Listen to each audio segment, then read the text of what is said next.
So in this video I'm going to illustrate how to use the tool RocketLens to inspect the inner workings of a MiniROCKET-based classifier.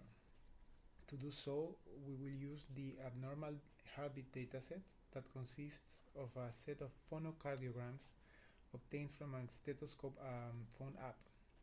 So we have trained a few MiniROCKET classifiers on top of this data.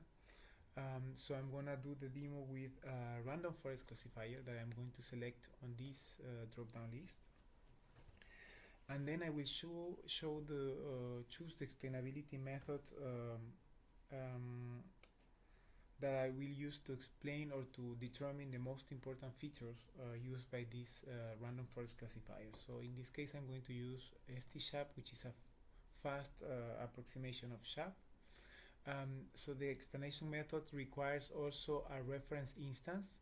In this case I'm going to use what I call the opposite method, that is an instance from a different class of the instance I want to explain, but that is somehow in the middle of this group of instances. So it's the instance that minimizes the distance to all other instances in this other class.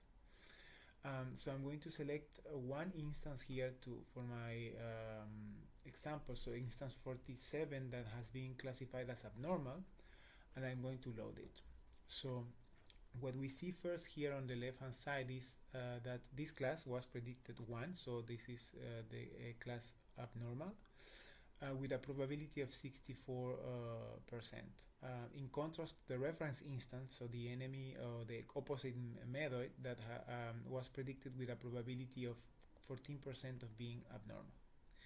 Now on the top panel here we see the MiniROCKET embeddings. So these are the features that were used by the random forest classifier.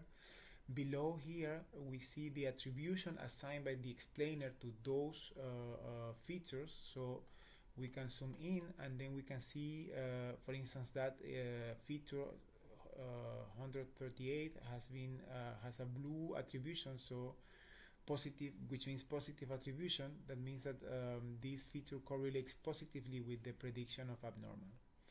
So in contrast, if a feature has a red color here, so we can see that so this attribution will be negative, so this will be the alpha value that we see here on the tooltip, and that means that this feature correlates negatively with the prediction of abnormal. So we can actually zoom out and sort these instances, these embeddings by attribution. So here, so I can do this so that I get on the left hand side, so the most important features that correlate positively with my prediction. So I can click the top one most important, in this case feature 88, and so this updates the interface. So we can see on the left hand side that I get the so the kernel that was used to compute that feature. This kernel was applied to the time series, which we can see here on the right hand side in the middle panel, with a dilation of 2.